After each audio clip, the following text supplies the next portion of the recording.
नमस्कार दोस्तों, मेरे YouTube चैनल आलजी फाइनेंशियल प्लानर में आप सबका स्वागत है। मैं निधि शर्मा जैन फिर आप लोगों के लिए कुछ इन्फॉर्मेशन लेकर आई हूँ। दोस्तों, जो IC38 का पेपर होता है, जो कैंडिडेट एजेंट बनना चाहते हैं उन्हें ये पेपर पास करना कंपलसरी होता है। उस एग्ज़ाम को फर्स्ट अटेम्प्ट में ही पास करने के लिए कुछ पॉइंट्स के बारे में आप लोगों को जानना बहुत ज़रूरी होता है। अगर आपने वो पॉइंट समझ लिए तो आप फर्स्ट अटेम्प्ट में ही पेपर पास कर जाओगे। पॉइंट्स को डिस्कस करने जा रहे हैं हमारे गुरु मिस्टर चंद्रमोहन सारस्वत जी इस वीडियो के माध्यम से। तो इस वीडियो को पूरा ज़रूर देखें और समझें, तभी आप इस पेपर को कैसे पास कर पाओगे आपको सब समझ में आ जाएगा। दोस्तों, मैं आपसे एक चीज़ और डिस्कस करना चाहूँगी कि ये एग्ज़ाम कोई IAS PCS का पेपर नहीं है। ये बहुत ही इजी एग्ज़ाम होता है। ये बस 50 मार्क्स का होता है, जिसमें 17 नंबर लाने होते हैं। इस वीडियो को अगर आप ध्यान से देखेंगे तो आपके 50 में से 22 से 25 नंबर इजीली आ जाएंगे। तो दोस्तों, सीधे शुरू करते हैं मिस्टर चंद्रमोहन जी के द्वारा। देखो, सबसे पहले आप बीमा समझो। बीमा क्या होता है? बीमा होता है पूल, है ना? ठीक है। अब मैं आपको उदाहरण से समझाता हूं कि आप समझिए रिस्क होता है हर, मतलब लाइफ पे रिस्क होता है, ठीक है।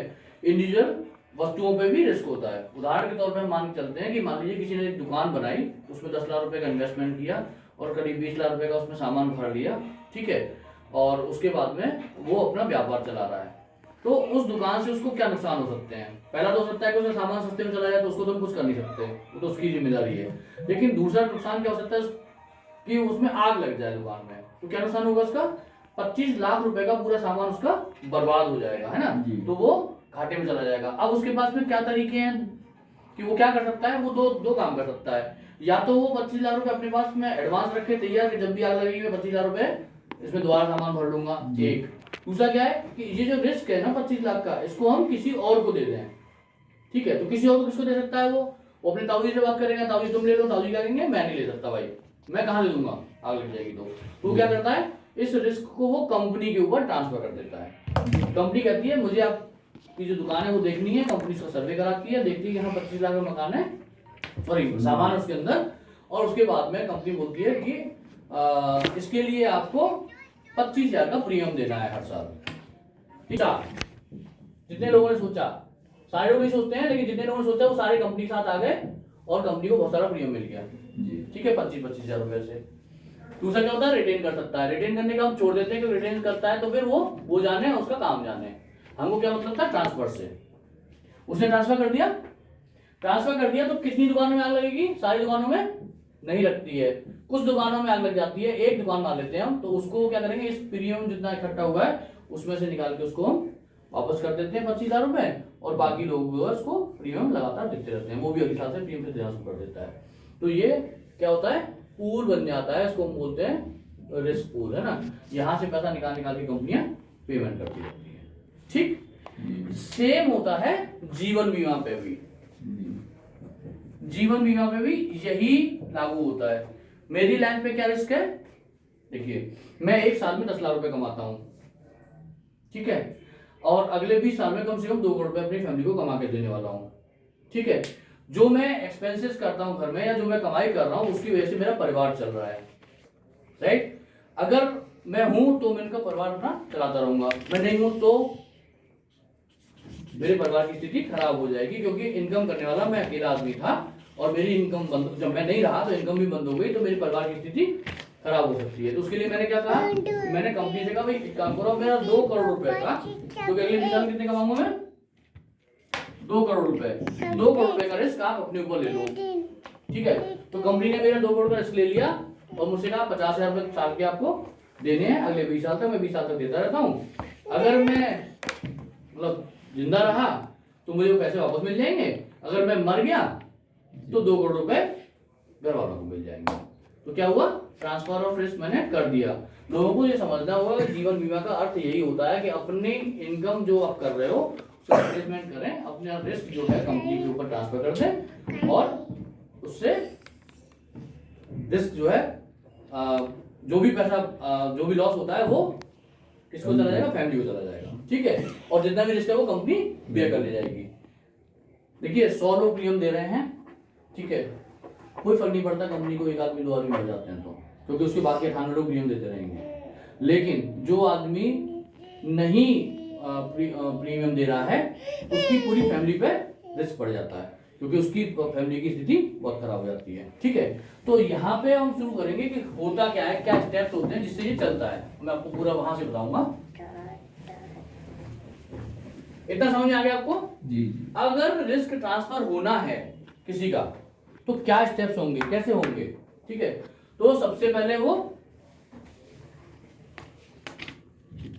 प्रस्ताव देगा, ये हिंदी के वर्ड है, पेपर जो आएगा वो हिंदी इंग्लिश में आएगा, तो आप उसमें से ढूंढ सकते हो। प्रस्ताव देता है वो कंपनी को, इंग्लिश में बताते चले। हाँ, प्रपोज करेगा कंपनी को कि मेरा बीमा अपने ऊपर ले लीजिए, ठीक है। इसको क्या बोलेंगे जो प्रस्ताव देगा? प्रपोजल, प्रस्तावक या प्रपोजल, ठीक है। तो ये जब प्रपोज करता है कंपनी को तो कंपनी से बोलता है ये यहाँ पे ये कंपनी है, ठीक, ये प्रस्ताव देता है मेरा, और उदाहरण के तौर पर बता रहा हूं 1 करोड़ रुपए का आप रिस्क अपने ऊपर ले लीजिए, इसको हम बोलते हैं बीमा धन या सम एश्योर्ड, ये टेक्निकल लैंग्वेज है इसकी, ठीक है। ये कह रहा है मेरा 1 करोड़ का बीमा आप अपने ऊपर ले लीजिए। अब यहां तक क्लियर? जब ये कहता है मुझे 1 करोड़ रुपए का बीमा, मेरा बीमा अपने ऊपर ले लीजिए, तो वो कंपनी क्या बोलती है इसके बदले में आप मुझे क्या देंगे, तो वो कंपनी बताती है कि ये देना पड़ेगा। तो क्या उसको बोलते हैं हम लोग? किस्त बोलते हैं उसे हम बोलते हैं बीमा किस्त या प्रीमियम,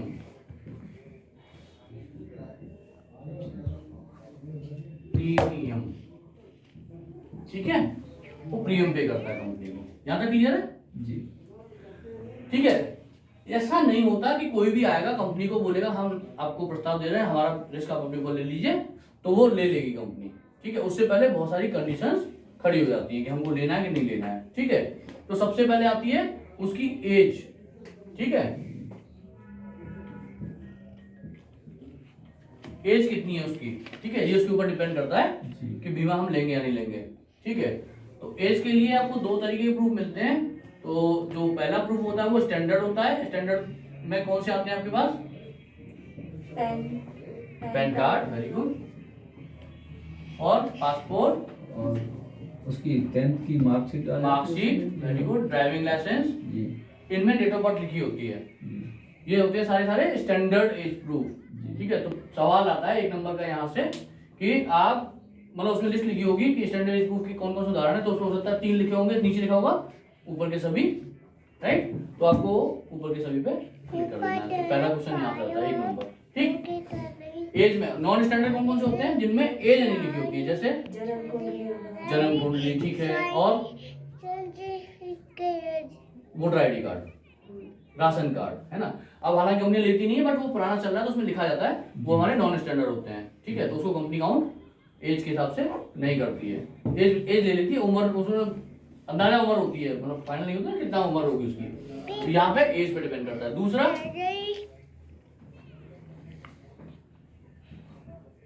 मेडिकल कंडीशन, ठीक है, वो फिजिकली फिट है या नहीं है, ठीक। अगर वो देखिए 100 लोगों का हम बीमा करते हैं, कंपनी 100 लोगों का बीमा कर रही है, अगर सारे के सारे मेडिकली फिट हैं तो उसका एक पूल होता है, और जो मेडिकली अनफिट होते हैं उनका दूसरा पूल होता है। अब आप समझो इस चीज को दूसरी तरीके से, मान लीजिए 100 लोग इकट्ठे हैं कॉलोनी में किसी में, और वो डिसाइड करते हैं कि साहब मतलब फॉर एग्जाम्पल हम सभी दौड़ेंगे, राइट। अब जब दौड़ेंगे तो सबको बोला कि हमको 10 मिनट में ये दूरी पूरी करनी है, ठीक है। उसमें उस कॉलोनी में 2 लोग ऐसे हैं जिनके पैर खराब है, या एक आदमी ऐसे इसकी सांस फूल जाती है बहुत जल्दी, हार्ट प्रॉब्लम है उसको, तो हम क्या करेंगे, उसको बोलेंगे तुम 10 में नहीं तुम 20 मिनट पूरा कर लेना, अगर दौड़ना चाहते हो तो। हमने उसका क्या टाइम बढ़ा दिया, तो उसको हम क्या बोलते हैं? सब स्टैंडर्ड। यानी कि जो भी ऐसे लोग आते हैं, अनफिट लोग आते हैं, उनका प्रीमियम जो हम सब स्टैंडर्ड कर देते हैं, थोड़ा बढ़ा करके लेते हैं। तो ये भी एक सवाल आता है आपका कि मेडिकली अनफिट बंदे का अगर प्रीमियम लेगी कंपनी तो उसे हम क्या कहते हैं, सब स्टैंडर्ड प्रीमियम कहते हैं। ठीक है, ठीक है, याद है।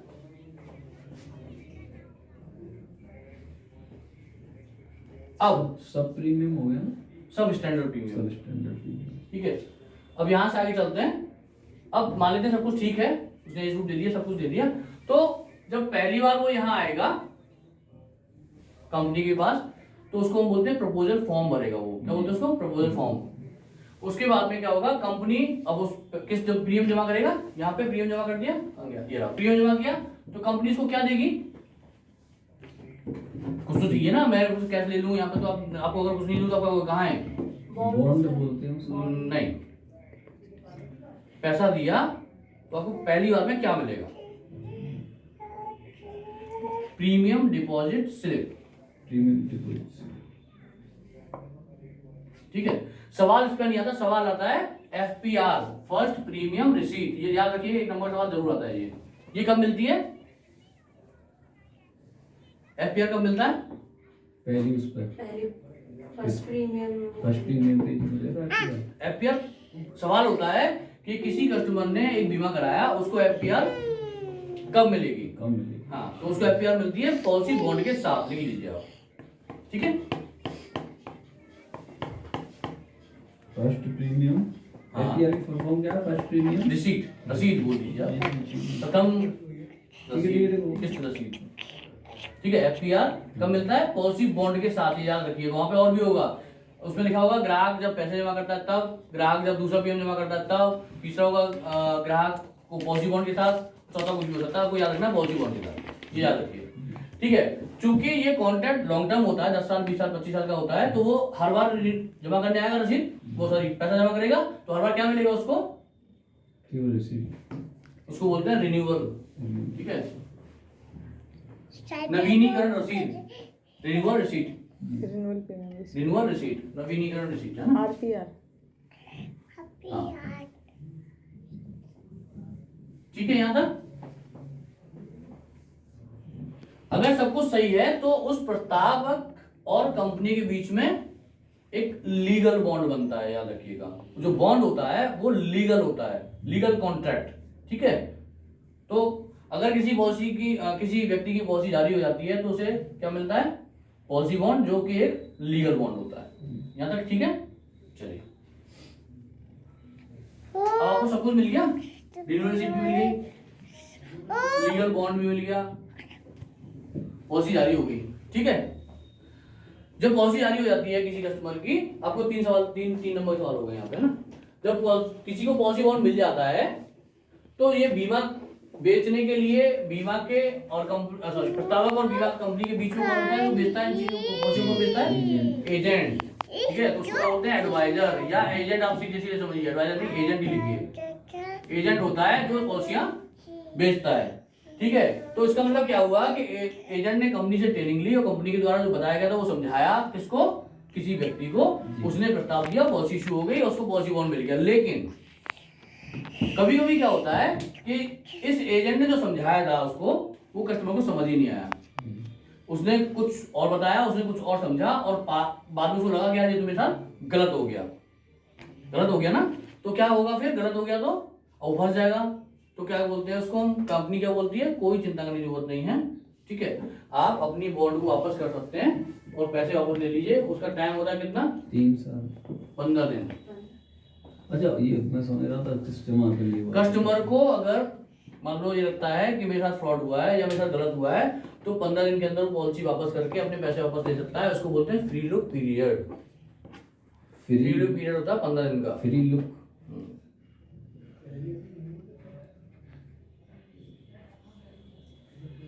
ठीक है, फ्री लुक पीरियड कितने दिन का होता है, 15 दिन का।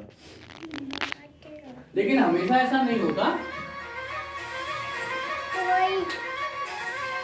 एजेंट ही गलत करे। कभी कभी कस्टमर भी अपनी बीमारी छुपा सकता है या कोई और भी काम कर सकता है। ठीक है ना, यहाँ पे बीमारी छुपा ली, कोई बात कर ली, तो कंपनी के पास भी टाइम होता है उसके लिए, किस चीज के लिए, पीरियड पीरियड नहीं, कंपनी पैसा वापस कर सकती है, तुम्हारा कॉन्ट्रैक्ट टर्मिनेट कर सकती है, ठीक है। उसका टाइम कितना होता है? 2 साल 24 महीने। ये भी एक सवाल आता है आपका, कंपनी कब तक किसी कस्टमर के पैसे वापस कर सकती है या कॉन्ट्रैक्ट को डिनाई कर सकती है, वो है उसके पास 2 साल या 24 महीने का वक्त होता है उसके पास। जैसे इसको हम फ्री लुक पीरियड बोलते हैं, इसके लिए भी कोई ऐसा वर्ड है? हाँ, इसको हम बोलते हैं, वो मतलब सवाल इस तरीके से आता है, जैसे मान लीजिए रमेश ने एक पॉलिसी कराई, मैं रमेश ने ध्यान रखिएगा, रमेश ने एक पॉलिसी कराई, ठीक है, उसके बाद में कंपनी को पता चलता है 2 साल की इन्वेस्टिगेशन के लिए, तो उसको पता चलता है तो कि इसने कुछ गलत छुपाए हुए तथ्य हैं, तो कितना वक्त कंपनी के पास में है उसको वापस करने के लिए? 24 महीने का, ठीक है। अब इसके बाद आता है, अब जब सब कुछ ठीक चल रहा है, वैल्यू भी नहीं हुई, 24 महीने भी का भी कुछ सिस्टम नहीं निकला, तो क्या करेगी? तो क्या होगा? पॉलिसी बॉन्ड चलता रहेगा, बीमा चलता रहेगा जैसे चल रहा था, ठीक है। यहाँ तक क्लियर है? जब बीमा चलता रहता है, सब कुछ सामान्य रहता है, तो क्या क्या हो सकता है उसके साथ में? अब हम इस सवाल पे आएंगे, ठीक है। तो इसमें क्या होता है, अगर मान लीजिए उसने सेविंग प्लान लिए हुए हैं, तो उसमें क्या होगा? एक सर्वाइवल बेनिफिट मिलते हैं। सर्वाइवल बेनिफिट को क्या बोलते हैं हम लोग हिंदी में? मुझे नहीं पता, सर्वाइवल बेनिफिट याद रखिएगा। सर्वाइवल बेनिफिट मिलते हैं, ठीक है। दूसरा, मैच्योरिटी मिलती है, परिपक्व दावा, ठीक है। पॉलिसी मैच्योर हो जाती है, उसको पैसा मिल जाता है, ठीक है। और तीसरा क्या होता है? क्या हो सकता है तीसरा काम? ये काम चल रहे हैं या नहीं हो रहे हैं, इसके अलावा क्या हो सकता है? इस कस्टमर की डेथ हो सकती है ना। बीमा में हम पढ़ रहे हैं तो डेथ तो हो सकती है, मतलब होनी जरूरी नहीं है, लेकिन हो सकती है।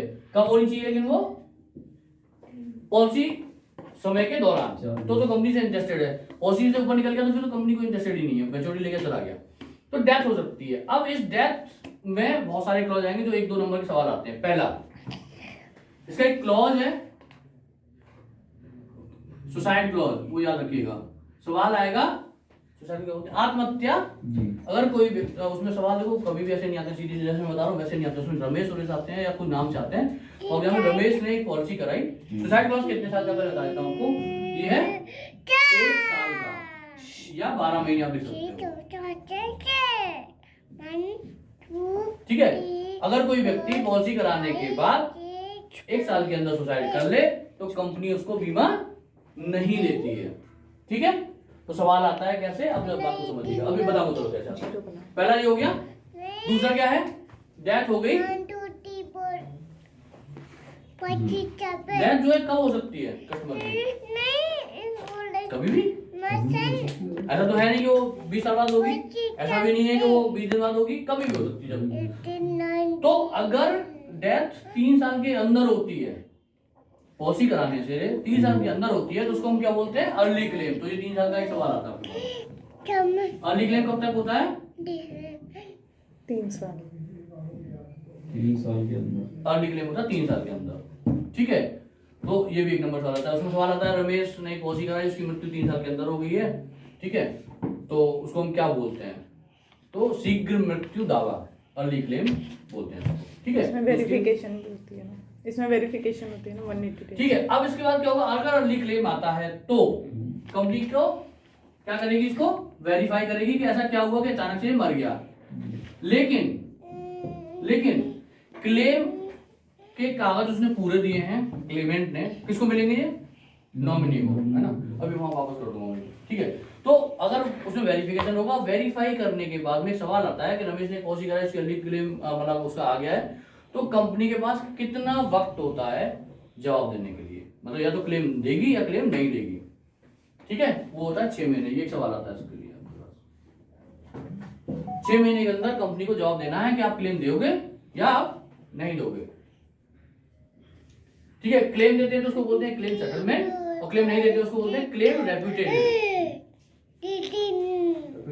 मतलब रिजेक्ट कर दिया क्लेम को, ठीक है ना, रेप्यूट कर दिया, कुछ कमियां मिली होंगी उसके अंदर, ठीक है। यहाँ तक एक सेकंड सर, इसे लिख लेते हैं हम। हाँ, शब्द आ जाते हैं या कई बार सेटलमेंट? हाँ बिल्कुल, यही शब्द आएंगे जो मैं बोल रहा हूँ, सब यही आएंगे। जाएगा ऐसे पहले सेटलमेंट और न देने को रेप्यूटेड, रेप्यूट मतलब रिजेक्ट कर दिया है। समझ में कॉमन सब। अब जो मैंने ऊपर सवाल लिखा था उसमें 1 नंबर का जो सवाल आता है वो बिल्कुल घुमा के आता है, ये जो सुसाइड वाला क्लॉज है ना। सुसाइड वाला क्लॉज क्या होता है, अभी इस पे हम चलेंगे, बताने से पहले मैं आपको बताता हूँ कि पॉलिसी चल रही है। अभी मिटा दें पूरा। हाँ बेटा, नोट कर रहे हैं थोड़ी चीजें।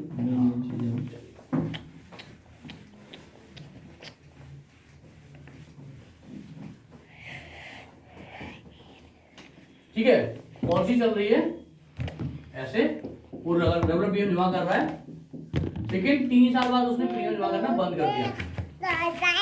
ऐसा हो जाता है, 1 साल बाद 2 साल बाद प्रीमियम जमा करना उसने बंद कर दिया। ठीक है, और फिर उसने उसके बाद 2 साल बाद दोबारा से पॉलिसी स्टार्ट कर दी।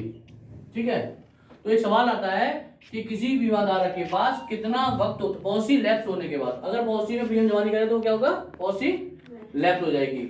लेकिन पॉलिसी लैप्स कब होती है, कितना टाइम होता है किसी भी व्यक्ति के पास। एक सवाल आता है उसमें कि एक बीमाधारक जिसने पॉलिसी कराई, ठीक है, उसे अपना रिन्यूअल जमा करना है, उसके पास कितना समय है जमा करने के लिए, 30 डेज। ये लिख लीजिए, ग्रेस पीरियड बोलते हैं, इसको हम बोलते हैं ग्रेस पीरियड, राइट। इसके अंदर वो जमा कर सकता है उसका, वो रिवाइव करा सकता है अपनी पॉलिसी को। रिवाइव पीरियड कितने समय का होता है, ये भी सवाल आता है। रिवाइव पीरियड कितने समय का होता है, सर ये ग्रेस दो साल। पीरियड कितनी लिमिटेड है? 30 दिन। 30 दिन। 2 साल। रिवाइव पीरियड श्योर, 5 साल। हाँ, ठीक रिवाइव पीरियड है, का 5 साल, अभी 5 साल पहले था ना 2 साल। 5 साल का समय होता है जब तक वो आपके कंपनी बोलेगा तो उसको बाकी जो पिछले 4 साल जमा नहीं किए वो प्लस 5 साल का जमा कर देगा, उसकी पॉलिसी चालू हो जाएगी। उसको बोलते हैं रिवाइवल पीरियड। ठीक है ना, 5 साल पीरियड 30 दिन का। ग्रेस पीरियड 30 दिन का होता है। ठीक है, अब सवाल क्या आता है मैं बताता हूँ आपको। सुसाइड वाले के लिए सवाल जो आएगा वो 1 नंबर का पक्का आता है। रमेश ने एक पॉलिसी कराई, ठीक है, और उसकी पॉलिसी 3 साल चली, उसके बाद में उसने बीमा देना देना बंद कर दिया। 2 साल में उसने पॉलिसी रिवाइव करा दी, वापस पुनर्चालित कर ली। उसके बाद में उसने सुसाइड कर लिया। क्या कंपनी से दावा देगी, हाँ या ना? कंपनी से क्या देगी, ऐसा सवाल आता है वैसे इनफैक्ट। बीमा धन, फिर प्रीमियम जमा किए हुए, या कुछ भी नहीं, या मेच्योरिटी, बताइए, बोलो कविता। सवाल आता है, रमेश ने एक पॉलिसी कराई थी 2017 में, उदाहरण के तौर पर बता रहा हूँ आपको। 2019 में उसने प्रीमियम जमा नहीं किया, 2022 में आके उसने प्रीमियम जमा कर दिए, अब उसने सुसाइड कर ली। कंपनी क्या देगी, कंपनी से कुछ नहीं देगी। ठीक है, लिख लीजिए, कुछ नहीं देगी। सुसाइड उसने फिर पॉलिसी चालू करने के अंदर दोबारा से 12 महीने के अंदर दोबारा सुसाइड किया उसने। ठीक है, रिवाइवल पीरियड के बाद में भी 1 ईयर का सुसाइड क्लॉज लग जाता है। जब भी रिवाइव कराता है पॉलिसी लैप्स होती है, जब भी पॉलिसी लैप्स हो जाती है उसके बाद फिर दोबारा से 12 महीने का सुसाइड क्लॉज लग जाता है। पॉलिसी लगातार चलती है तो वो 1 साल बाद ही खत्म हो जाता है। सवाल ऐसे आता है इसका। ठीक है, यहां तक हो गया। चलिए,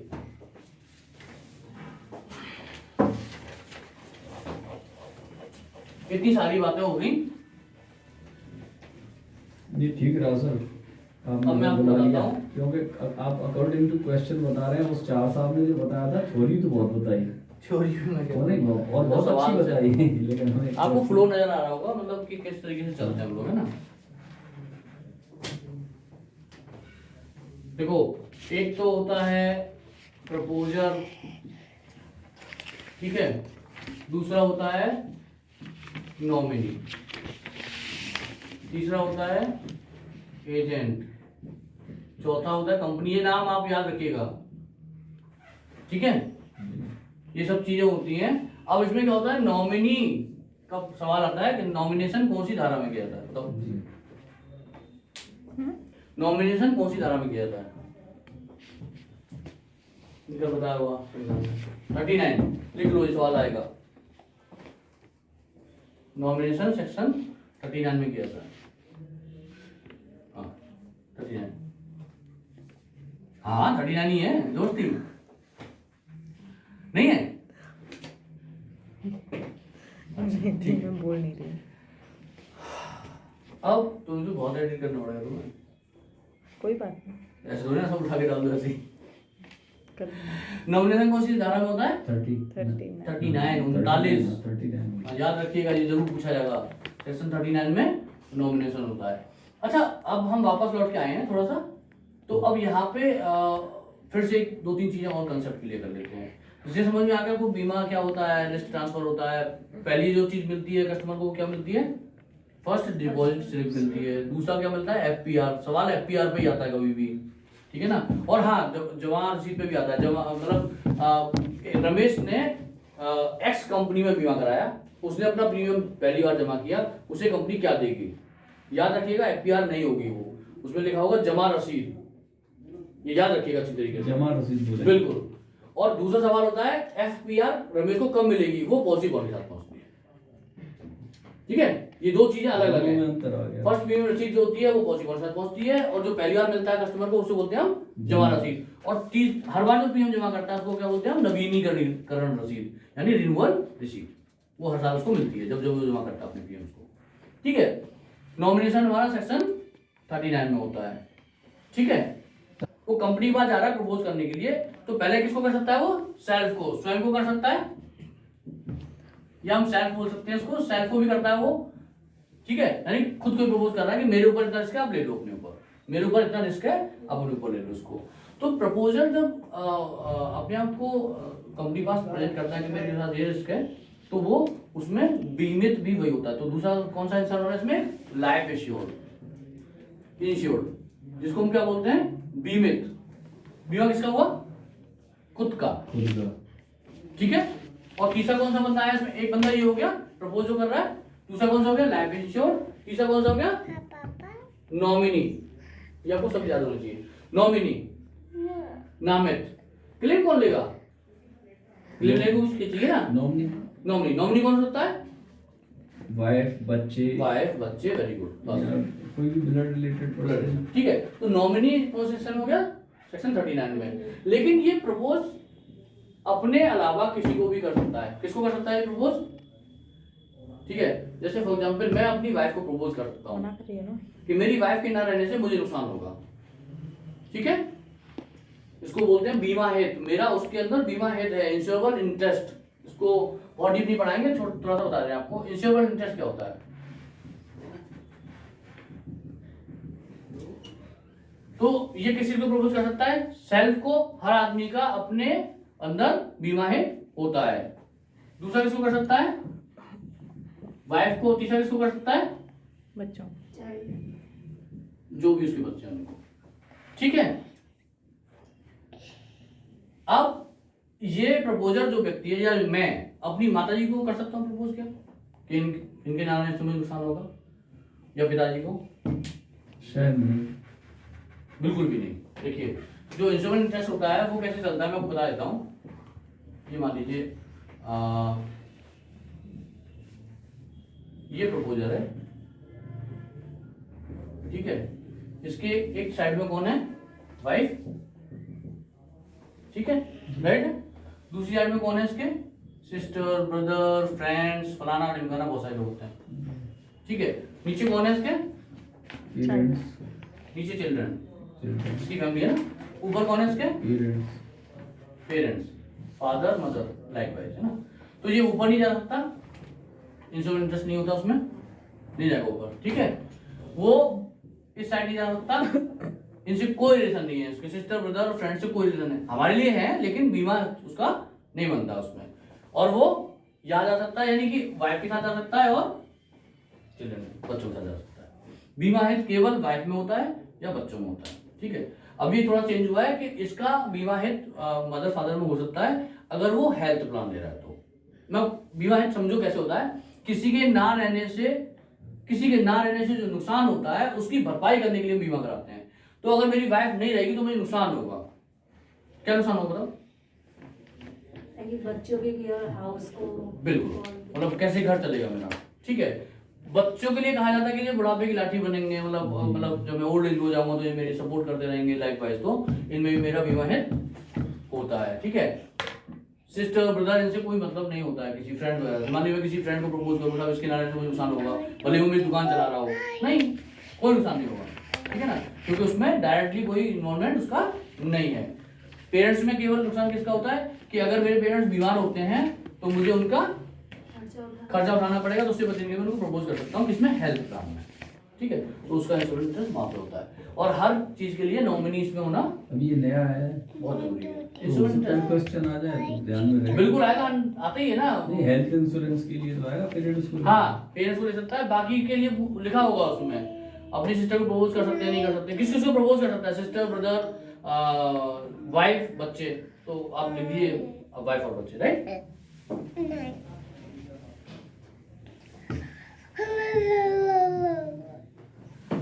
आपको मैं केवल नंबर तक पहुंचा रहा हूँ, नंबर कैसे लाने होते हैं उसके लिए बता रहा हूँ।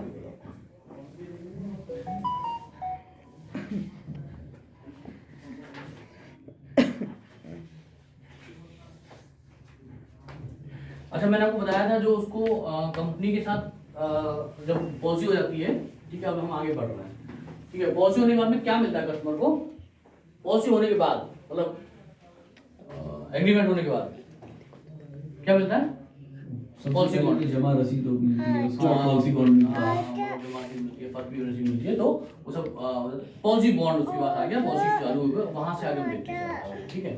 ये जो पॉलिसी बॉन्ड होता है इसकी कुछ वैल्यू होती है हर चीज की तरीके से। जैसे आपके मोबाइल की कुछ वैल्यू है, राइट, आपके प्रॉपर्टी की वैल्यू है, मकान दुकान घर की वैल्यू होती है, ठीक है। हर चीज की वैल्यू होती है, ऐसे ही इस पॉलिसी बॉन्ड की भी कुछ मूल्य होता है, ठीक है।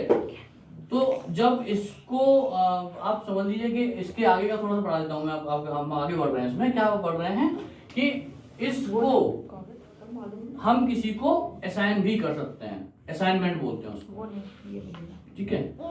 एक वर्ड आपके पास बहुत सारे सवाल आएंगे इसके ऊपर, 2-3 सवाल आते हैं, ये 2-3 सवाल का है तो इसको थोड़ा डीपली समझ लीजिए। असाइनमेंट, ठीक है, मैं आपको सवाल बताऊंगा, आप सवाल से समझ जाएंगे, है ना।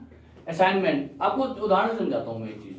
देखो, आपके पास मोबाइल है और वो मोबाइल आपने मुझे भेज दिया। असाइनमेंट थोड़ा थोड़ा भेजने जैसा है, थोड़ा ज्यादा नहीं, ठीक है। उदाहरण के समझते हैं, निधि ने मुझे अपना मोबाइल भेज दिया। अब निधि उस मोबाइल को वापस चाहती है, उसको कैसे मिलेगा बताइए। अगर मैं निधि चाहेगी तो मोबाइल वापस मिल जाएगा, एक। दूसरा ऑप्शन ये है कि कंपनी चाहेगी तो उसे वापस मिल जाएगा। तीसरा ऑप्शन है सरकार चाहेगी तो उसे वापस मिल जाएगा, या मैं चाहूंगा तो उसे वापस मिल जाएगा।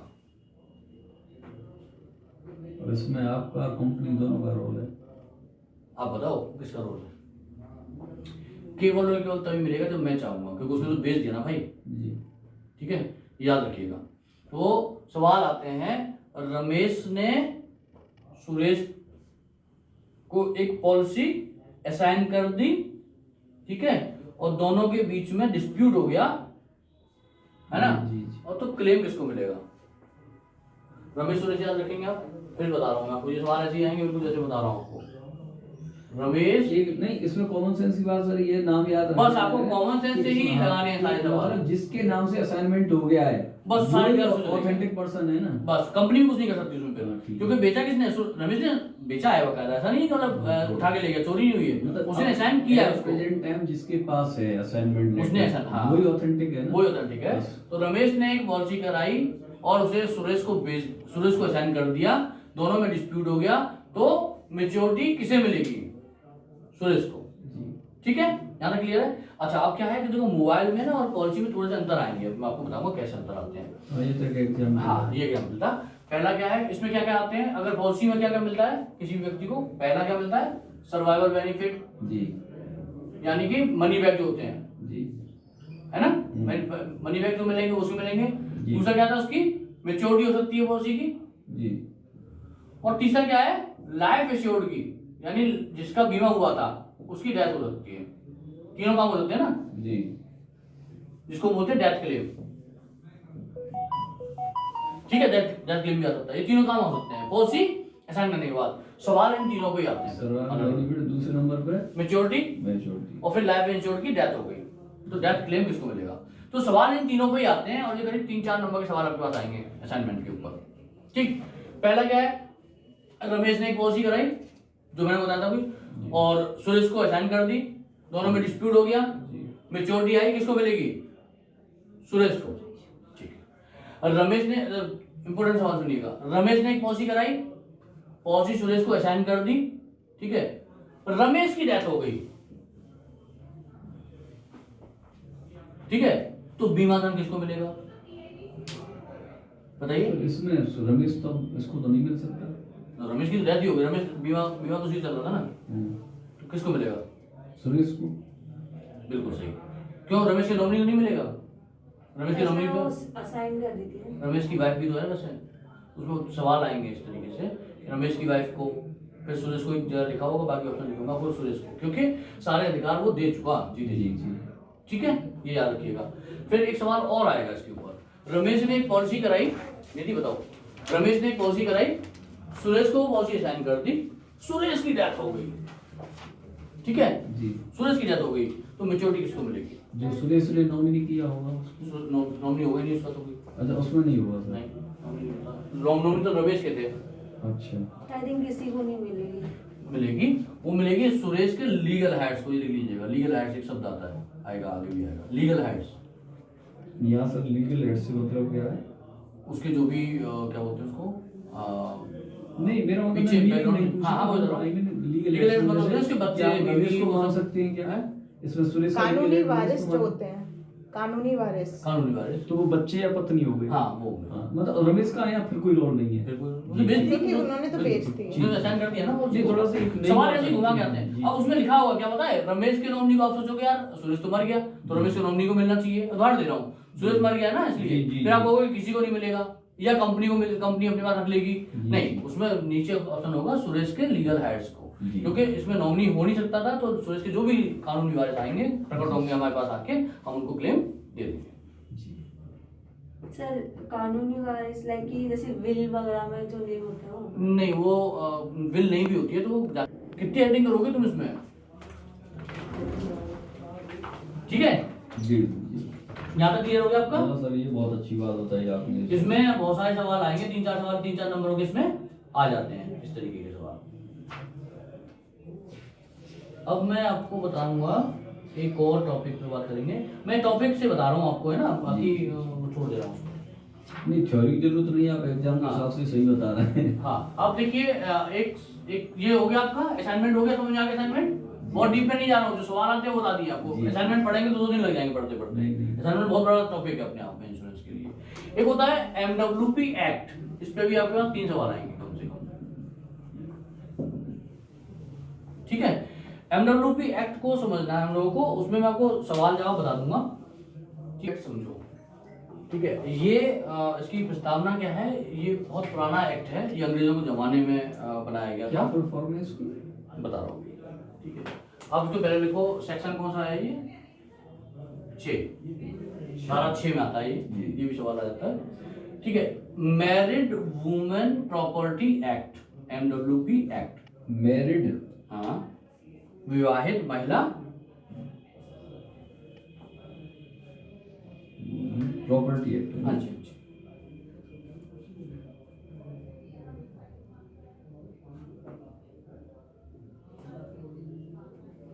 ठीक है, ये मैरिड वुमेन प्रॉपर्टी एक्ट को हम समझ लेते हैं थोड़ा सा, होता क्या है।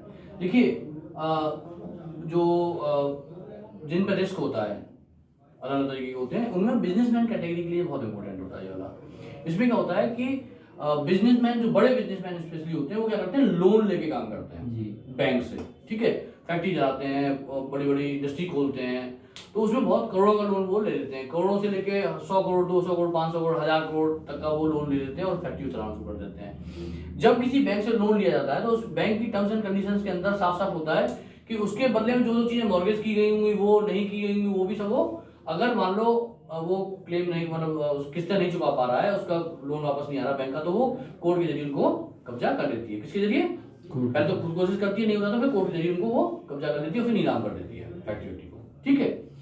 अब ऐसी स्थिति में क्या होता है कि उसकी जो पत्नी और बच्चे होते हैं उनके ऊपर बड़ी समस्या हो जाती है। क्या समस्या होती है कि उसमें घर भी चला जाता है। इवन मतलब जो पिक्चरों में दिखाया गया है वो हकीकत भी यही है कि उसके गहने जेवर जो भी लॉकर में रखे होंगे या उसने पहन रखे होंगे, सब कुछ वो लेके चले जाते हैं, कुछ नहीं छोड़ते हैं, ये हकीकत है। तो इससे बचने के लिए MWP एक्ट में कोई भी बंदा पॉलिसी कर सकता है, सेक्शन 6 में ये गवर्नमेंट ने राइट दिया हुआ है, क्योंकि ये किसके लिए, उसके लिए नहीं है जो बिजनेस कर रहा है, ये उसके लिए है जो पत्नी बच्चे हैं उसके। मैरिड वुमेन प्रॉपर्टी एक्ट है ये, जी। ठीक है। तो एक तो ये हो गया, ये सेक्शन 6 में होता है। दूसरा क्या होता है, ये जब हम पॉलिसी कराते हैं तभी ये एक्ट लगता है उस पर, मतलब पॉलिसी चलते हुए चल रही है तब नहीं आ सकते। तो पहला सवाल क्या होता है, कौन से सेक्शन में होता है। दूसरा सवाल क्या होता है, सेक्शन कौन सा हो गया, 6 में लगता है। दूसरा सवाल क्या होता है कि एक रमेश ने एक पॉलिसी करा रखी है, अब उस पर वो एमडब्ल्यूपी एक्ट कंपनी से चढ़वाना चाहता है उसमें, तो कंपनी उसको दे पाएगी या नहीं दे पाएगी, नहीं दे पाएगी, नहीं दे पाएगी। वो जब पॉलिसी कराते समय ही होता है। तो सवाल होता है कि एमडब्ल्यूपी एक्ट में पॉलिसी कब कराई जाती है। पहला ऑप्शन होगा उसमें पॉलिसी की शुरुआत में, दूसरा ऑप्शन होगा कभी भी करा सकता है, तीसरा ऑप्शन होगा जब वो चाहे तब, चौथा ऑप्शन होगा इनमें से कोई भी नहीं। तो आपको क्या रखना है, शुरुआत में, जब वो पॉलिसी कराता है उसके शुरुआत में वो रमेश जो है इस पॉलिसी को एमडब्ल्यूपी एक्ट में करा सकता है।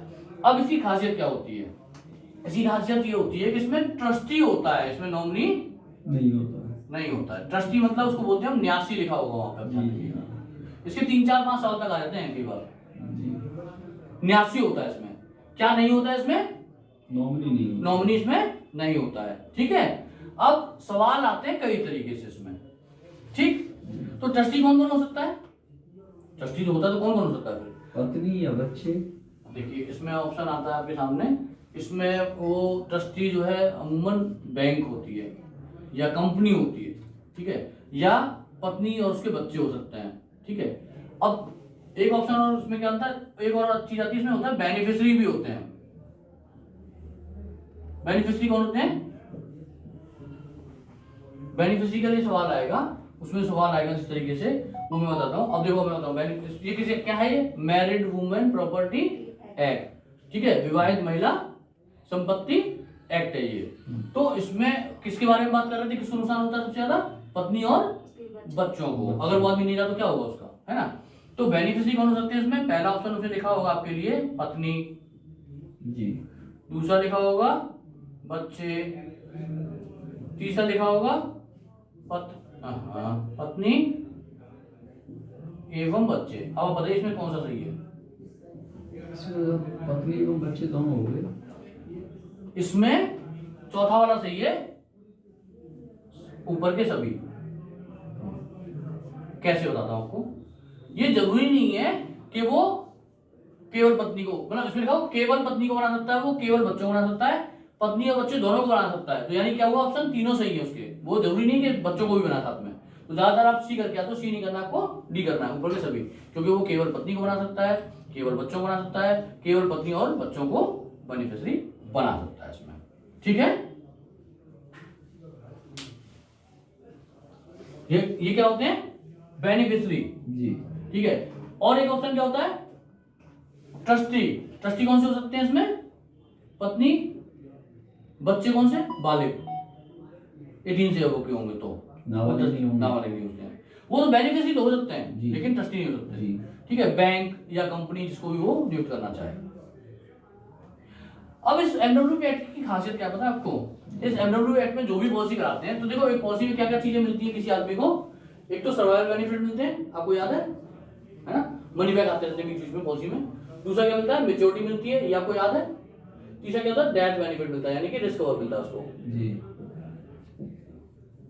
अब आप एमडब्ल्यू एक्ट की खासियत देखिए, एक आदमी ने एमडब्ल्यू एक्ट में पॉलिसी कराई, ठीक है, अब उसके सर्वाइवल बेनिफिट आना शुरू हो गए, तो वो किसको मिलेंगे बताओ। जिस तरीके से ये कुछ अलग है तो निश्चित बात है कि उसकी जो ट्रस्टी है वो मिलनी चाहिए। बिल्कुल, ट्रस्टी मतलब उसके पत्नी बच्चे बेनिफिशियरी जो है उन्हीं को मिलेंगे, यानी कि आदमी इसमें जीते जी और मरने के बाद भी अधिकार खो देता है।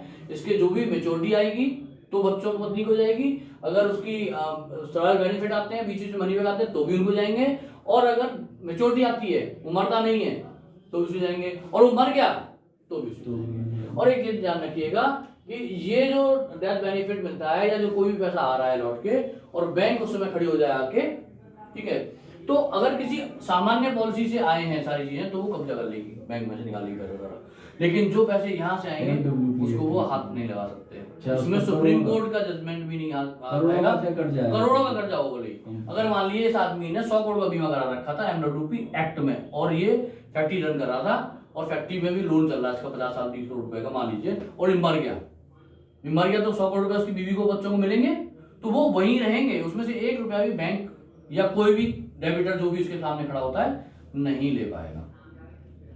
ये इतना खतरनाक एक्ट है। ये जीते जी भी बच्चों का और पत्नी का पैसा है, मरने के बाद भी उन्हीं का है। इस पर कोई भी सरकार, कोई भी न्यायालय, कोई भी बैंक, कोई भी फाइनेंशियल जो चलती हैं कंपनियां वो, या इनफैक्ट जो आज चाचा ताऊ होते हैं वो, कोई भी इस पे 1 रुपए का अधिकार अपना नहीं जमा चले सकता। एक्सीडेंट में इन दोनों की डेथ हो गई तो फिर किसे में तो बच्चे ना, लाइक पूरी लाइक एक्सीडेंट्स होते फिर हैं तो फिर वो सिंपल, हमारे पास एक ही लास्ट में बताया, दैट इज वो क्या बोलते हैं उसको हम लोग, अभी बता रहा था मैं आपको, जो न्यायालय से लेके आते हैं वारिसान, जो वारिसान होते हैं उसके। ठीक है, अब उससे सवाल कैसे आता है, ये बहुत इंपॉर्टेंट। अब यहाँ तक समझ आ गया? दीदी तुमको समझ में आता है?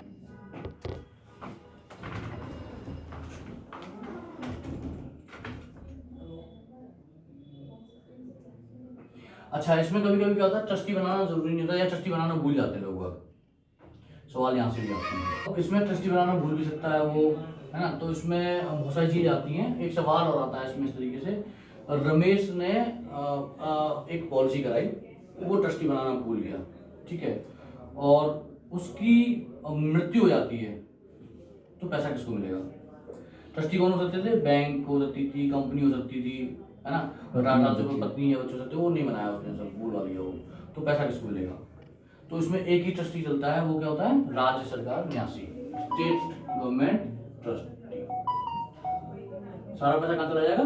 स्टेट गवर्नमेंट ट्रस्टी को चला जाएगा, स्टेट गवर्नमेंट ट्रस्टी को, ठीक है, राज्य सरकार के न्यासी को, और फिर वहां से वो बेनिफिशियरी को पहुंचेगा, पैसा वहीं पहुंचेगा, लेकिन पहले किसको मिलेगा? वो स्टेट गवर्नमेंट ट्रस्टी को, ये याद रखिएगा। नहीं, स्टेट गवर्नमेंट ट्रस्टी से सेंस ये कि स्टेट गवर्नमेंट को मिल गया। हाँ, वहां से फिर यहाँ आ जाएगा, कोई दिक्कत नहीं होती, आ जाता है। अच्छा। Normal procedure. अब इसमें सवाल एक तो ये हो गया, दूसरा सवाल घूम के आता है एक और। रमेश कर्नाटक में रहता था, उसने एक पॉलिसी कराई, ठीक है, रमेश का ट्रांसफर दिल्ली हो गया, ठीक, और उसने अपनी पॉलिसी में ट्रस्टी नहीं बनाया था, उसकी मृत्यु हो गई दिल्ली में, तो पैसा किसको मिलेगा? दिल्ली राज्य सरकार के न्यासी को, दिल्ली स्टेट गवर्नमेंट ट्रस्टी को, या कर्नाटक वाले को, या कंपनी को, या किसी को नहीं ऐसा आता है। तो हमको क्या करना है, बताओ कौन सा होगा इसमें?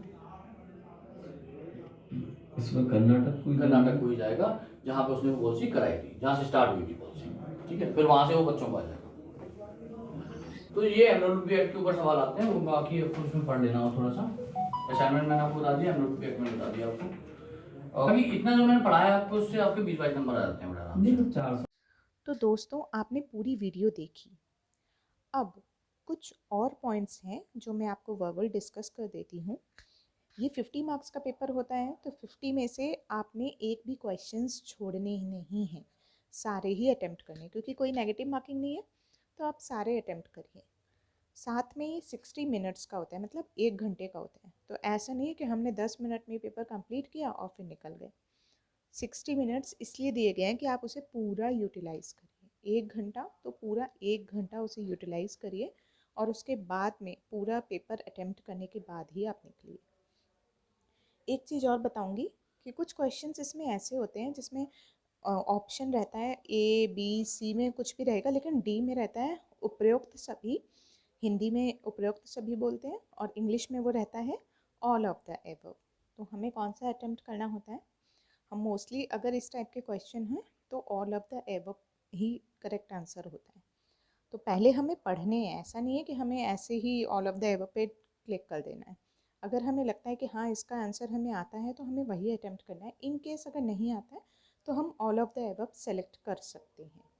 साथ में पूरा क्वेश्चन पेपर, जितने क्वेश्चंस आपने आते हैं वो पूरा अटेम्प्ट करिए, समझिए। आपने जो आते हैं अपने दिमाग से करिए, जो नहीं आते हैं उसमें फिर आप एक ऑप्शन सेलेक्ट कर सकते हैं, बट एक ही ऑप्शन आपने सेलेक्ट करना होता है। ऐसा नहीं कि आपने कुछ क्वेश्चंस में बी लगा दिए, कुछ क्वेश्चंस में सी लगा दिए, ऐसे नहीं करना।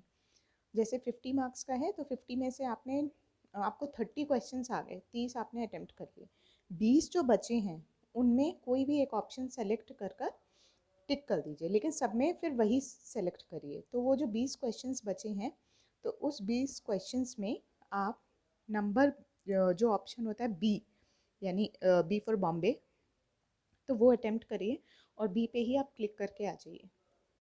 बी ऑप्शन कई बार ऐसा होता है कि वो करेक्ट होता है, इसलिए हम लोग सजेस्ट करते हैं कैंडिडेट्स को भी कि आपने पहले अपने आप अटेम्प्ट करना है, फिर जो नहीं आ रहा है वो आप बी पे क्लिक करिए और ठीक है सबमिट करके आ जाइए। तो ये सारे पॉइंट्स हुए दोस्तों जो आपने एग्ज़ाम देने से पहले देख कर जाने हैं, और जो हमारे गुरु जो चंद्रमोहन जी ने डिस्कस किए वो भी हमें अच्छे से सुन के समझ के जाने हैं। मैं अगर उनके बारे में आपको बताना चाहूँ तो बहुत ही चंद्रमोहन जी जो हैं वो बहुत ही बढ़िया मोटिवेटर हैं, बहुत ही बढ़िया तरीके से समझाते हैं और बहुत अच्छे काउंसलर भी हैं, इवन मोटिवेटर भी हैं। तो आपको अगर ISC38 या टाटा के बारे में कोई भी जानकारी लेना चाहते हैं तो वीडियो में नंबर आपको शो कर रहा है, आप उस पर संपर्क कर सकते हैं। प्लीज़ मेरे वीडियो को शेयर करें। अगर आपको इन्फॉर्मेटिव वीडियो पसंद है तो मेरे चैनल को सब्सक्राइब करके बेल आइकन को भी प्रेस करें, जिससे आपको वीडियोस की नोटिफिकेशन मिलती रहे।